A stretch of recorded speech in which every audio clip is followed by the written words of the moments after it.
Hi, everyone. It's my great pleasure to be able to introduce legendary Dick Emmons. I think I'm not going to go very long because his resume is extremely impressive. One of the sayings that was just said about Dick Emmons in the Farm and Dairy newspaper is that he is the dean of oil and gas, and I think that sums up who Dick Emmons is. Dick has been a long member of Rotary. He is an extremely accomplished attorney here in Columbus, and he is the executive director and founder of the Conway Center for Family Businesses. A little bit about where Dick started. He started in Michigan in the 60s practicing. His family owned some farmland, and they needed some help with some oil and gas leases, and he got some education there. He then moved south and came into Ohio and did a little work up in the Mount Gilead play, and represented the operators then.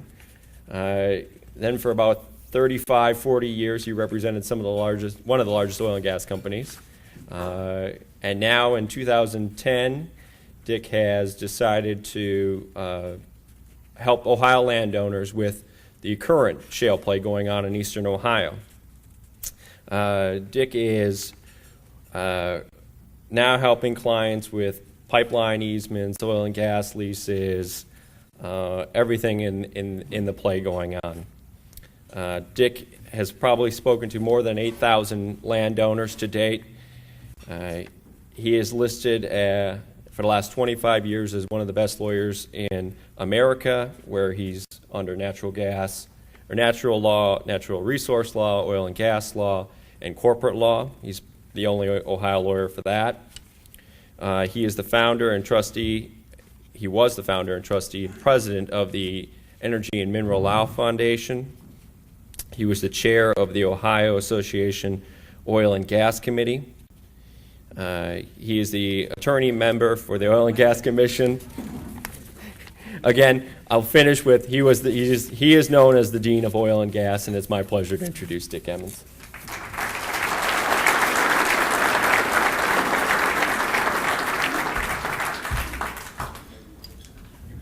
Thanks, Craig, and thanks to Rotary for inviting me to speak.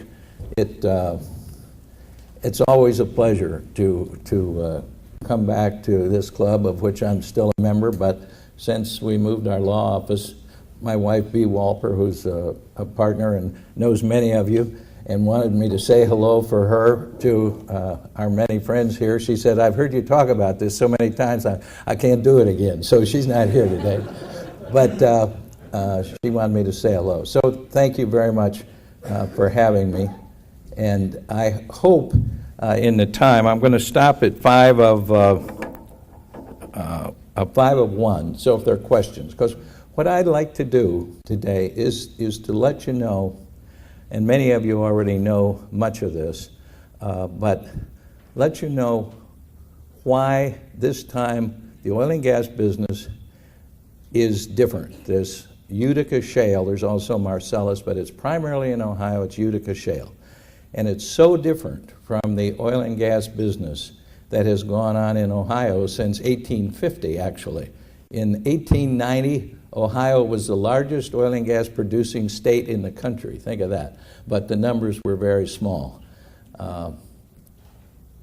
Today, Ohio, well, let me start with trying to point some of this, although I don't think you'll probably be able to see. I don't know. Can you see anything of that in the back? Can you see the red? Let me ask, the red and the pink in the back? What that is, the red and the pink are where shale that is being drilled and produced, oil and gas is being drilled and produced in all those areas. And this is a not only nation changing, but internationally changing situation. Now I've got a lot of slides that what this slide shows is that most of this production, the green is where the oil and gas, where the oil is, the red is where the gas is, and there's a yellow streak down the middle there that is where natural gas liquids are. And we'll talk more about that as we go along. These rigs, the rotary rigs, are very large. What has brought this about, and I've got a lot of slides which I'm going to go through very quickly on the history, but it's important to see, typically in Ohio, there's production in the Berea and the Clinton formations. What we're seeing now is production below those formations, and it's down in the Utica, and actually right below the Utica is something called the Point Pleasant. It's all a part of this shale. And because of the large fracturing that you hear so much about, I'd like to come back to that one.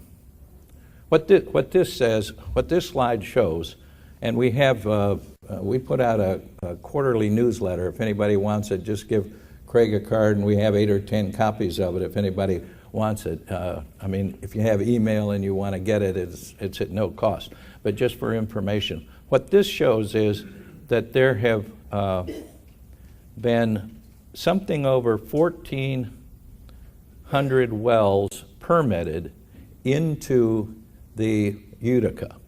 And all of this is since 2010. And you can see this is up and down the eastern side of the state. We'll come to the specific counties a little later. This started in about 1990 in the Barnett Shale. George Mitchell had been, who was an independent oil and gas operator, had been drilling and had made considerable money in Texas.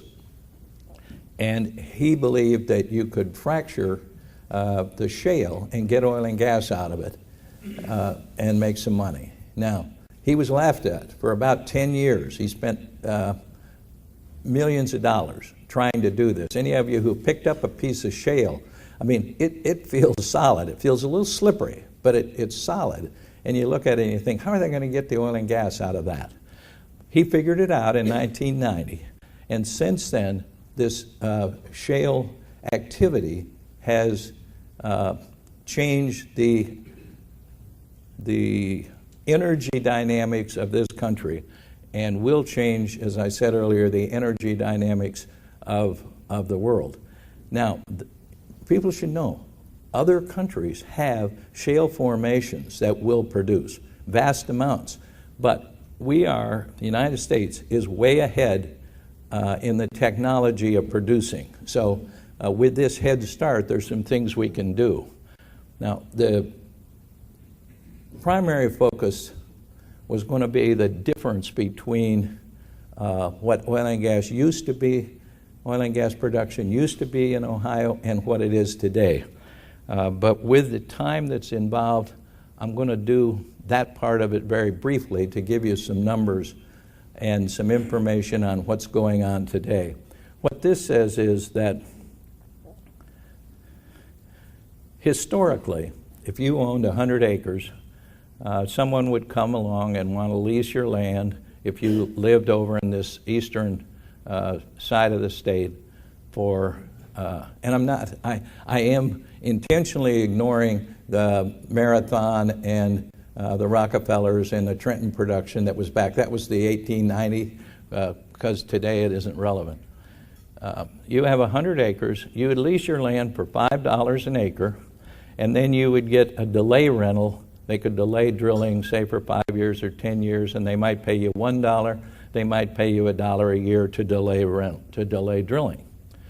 Currently, in these counties on the eastern side of the state, a landowner can get front end between $5,500 and $10,500 per acre for a 5-year lease, and it's been intriguing. Some of our landowner clients, we have several from Dayton, some guys who bought 100 acres to have a place. They put a little trailer up where they could go and drink, and they said they were going hunting, but anyway.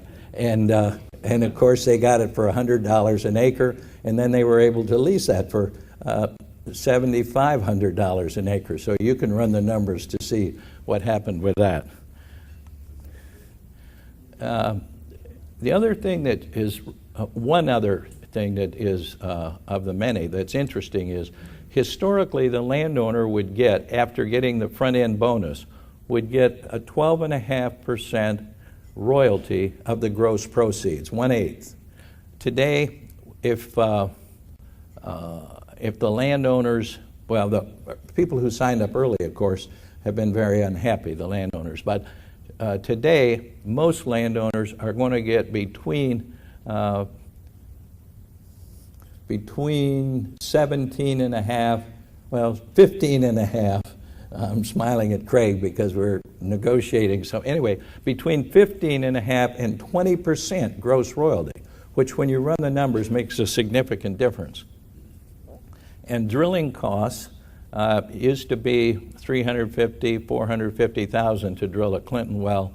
Today, the numbers for drilling these Utica wells run anywhere from $5 million to $8 million per well. Now, let me give you an example just to get in your head, and then we participate in a lot of hearings at the Ohio Department of Natural Resources because another slide shows that there's a section in the Ohio Revised Code that says that if a oil and gas company gets 65% of an area leased, and the other landowners, I mean, you can imagine there are a number of landowners who don't want these big rigs and the fracturing and all this sort of thing. Landowner doesn't want that. It doesn't say it's eminent domain, but the state can issue an order forcing that landowner to lease. And at one of these hearings that Craig and I attended this year, one of the large public companies gave these numbers, and we've since seen higher numbers than these. They expected to drill 10 wells on what they do now. It used to be on 1 acre. I've got slides that show this, but it used to be when they drilled a well, it might be on 1 acre or 2 acres for the Clinton formation. Typically today, they'll have a pad that they'll come in, put down blacktop. The pad will be anywhere from 6 to 10 acres, and they will drill anywhere from 6 to 10 wells off of that pad.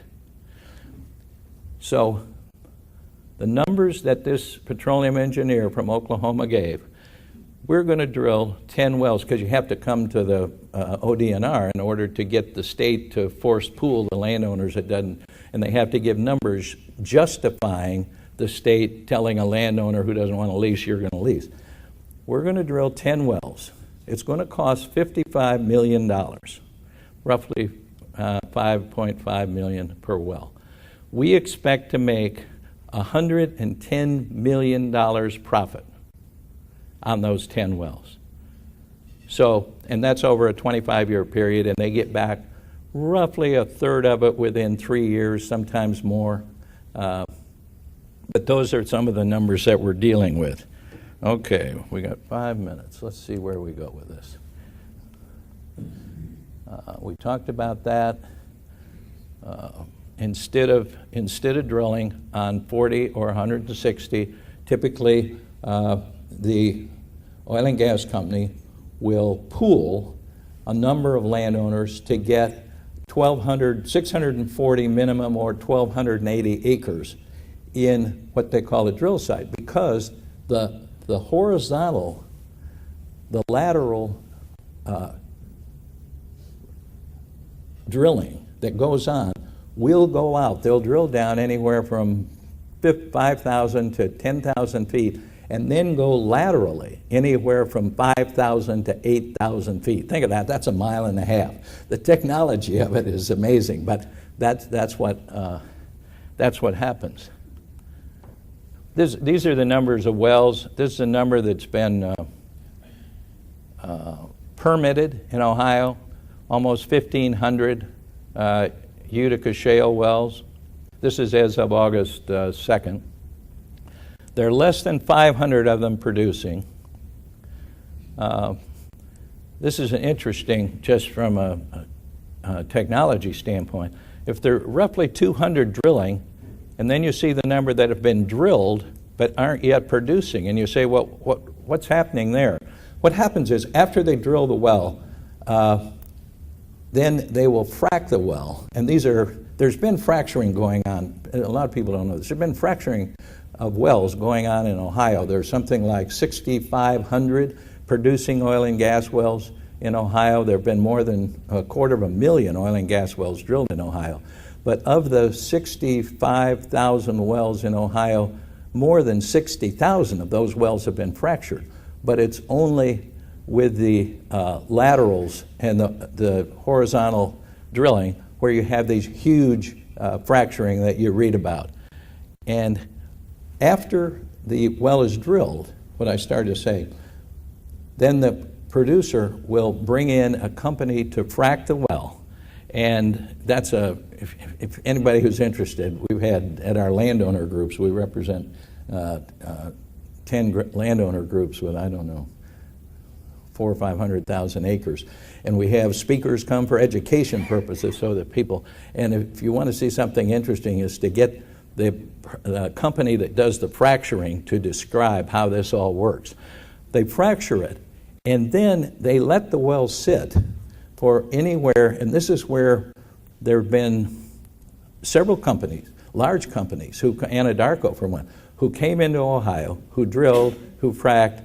They didn't get what they wanted, and they've left. But now they're taking a second look, because as the technology has advanced, they've figured out, some of the other companies have figured out, do you let it sit 60 days? Do you let it sit 90 days? What do you include in the fracture solution, etc.? But that's why that big number there that says drilled, those wells are yet to be completed. There's so much of this I'd like to, what were the numbers? I was just asking Craig he's very quick with the numbers. We figure if there are 500 wells now, where's the slide that, of the 8 counties that there have been, we figure at least 1,800,000 acres leased. And at the prices that leasing has gone, that's something in excess of $5 billion that landowners have received in front-end bonus. Our best guess, and it's based on the numbers that we've seen, and we've seen on behalf of clients when the wells are producing and they're thinking about selling minerals, which we discourage, but we've gotten geological evaluations and petroleum engineer evaluations. If a well is going to produce at least 15 million in oil and gas, and if there are 1,800,000 acres leased, and if you divide that out by 160 acres per well, it's something like 17,000 wells that will be drilled. We figured 5,000 within the next 5 years. Is that where 5 to 7 years, Craig? Is that what we get? And over the life of this field, there will be more than 15,000 wells drilled. And when you take the production and run the numbers, what it gets to is there's going to be more, actually those numbers, which a year ago some of the media was saying, well, this field is really not that much compared to the Bakken in North Dakota. Well, it may not be for a couple of reasons. One, Bakken is oil, and oil sells for $100 a barrel, and gas sells for $4 an MCF. But we figure conservatively there'll be $1.5 trillion of oil and gas produced in Ohio over the next 20 years. And that's a conservative number. What I started to say was that some of the media had been saying that this wasn't as large as someplace else. But think of the enormity of what we're talking about. And it is putting, you say, well, but then some of the newspaper articles I read say, well, most of the money goes out of state. Well, okay, it's $1.5 trillion, and 15 to 20% of it is staying in Ohio, plus all the jobs that are created. I mean, people who've been over to Cambridge or up to Dover, And now the whole play has moved. I was going to have a slide, and I went past it. Those towns are bursting at the seams. Now, there's good news and there's bad news. People who live in those towns and are paying rent, especially retirees, I mean, they're having a real problem because the prices have all gone up. So this whole activity will create problems, but from the standpoint of Eastern Ohio, which many of you know has historically, what we call it Appalachia, it's been a poor area, especially now that the play is moving. I mean, the major counties are Jefferson, Harrison, Guernsey, it started Carroll, Columbiana. That was the initial, those were the initial counties, and they talked about Trumbull. Standard Oil paid, Exxon paid $5,500 an acre for 70,000 acres, but Trumbull County has now been, isn't as important. What's happening is moving south. Belmont, Monroe, we've had clients get as much as $12,000 an acre in those counties. This is what's happening. It's doing a lot of good things for Eastern Ohio. A friend of ours who's a John Deere dealer, of course, has had several great years, you can imagine. The people with pickup trucks are having great years, and there's some downsides. Anyway, I've gone beyond my 5 minutes. I got 2 minutes. Are there any questions anybody wants to? Yeah. Mr. Evans, a couple of months ago, I think the gentleman's name was Tom Farrell, CEO of Dominion Services, was speaking at the Cleveland Club, and he was going to quantify how much oil and gas is just in like Eastern Ohio, Western PA, Western New York. He said there was more oil and gas than in Saudi Arabia, which was kind of shocking to me. Clearly, doesn't that create better energy independence? This is I've seen that number and heard those things said, and I'm not neither an engineer or geologist, but everything that we've seen is it's huge. I mean that's the message. Interesting, especially in light of what's happening in Ukraine now. Interesting to me, at least. The federal government, you have to get 2 permits. You can't export oil without 2 permits. You can't export natural gas without 2 permits. So far, there's been only one that allowed some, I think it was ethane, is now being exported. But you think about what could happen if the government didn't keep this from being exported. And the prices, you've seen the prices at the pump come down because of oil. Let me give you a couple real quick numbers to work with. Oil, roughly $90 to $110 a barrel. Natural gas, dry gas, turn on your stove, whatever, roughly $360 to $460 an MCF. 6 MCFs of gas are the energy equivalent of 1 barrel of oil. So if gas were selling, if natural gas, this isn't gasoline at the pump, if gas were selling for what oil is selling, you can see the dynamic. I mean, what we're talking about is gas is being sold for $25 compared to $100 for oil. And there are a lot of benefits to this country because chemical companies, manufacturing companies, et cetera. But on the world stage, I don't think that the Department of Energy and the Federal Energy Regulatory Commission and other agencies in Washington have caught up with what's going on. But anyway, other questions? Yeah. What would be the impact of Governor Kasich's tax proposals on the industry in Ohio?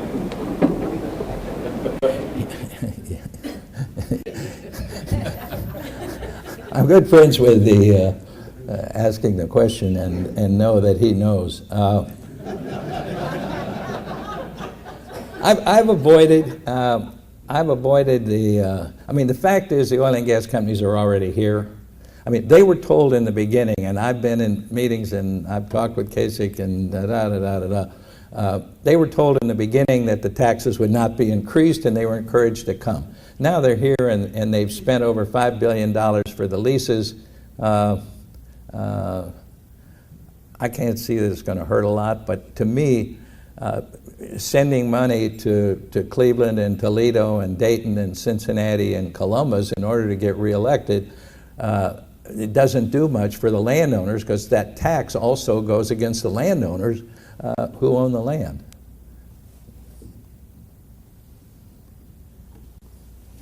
It's 1 o'clock. I thank you all for letting me come and speak to you. And again, it's really nice to see so many friends. Thank you so much.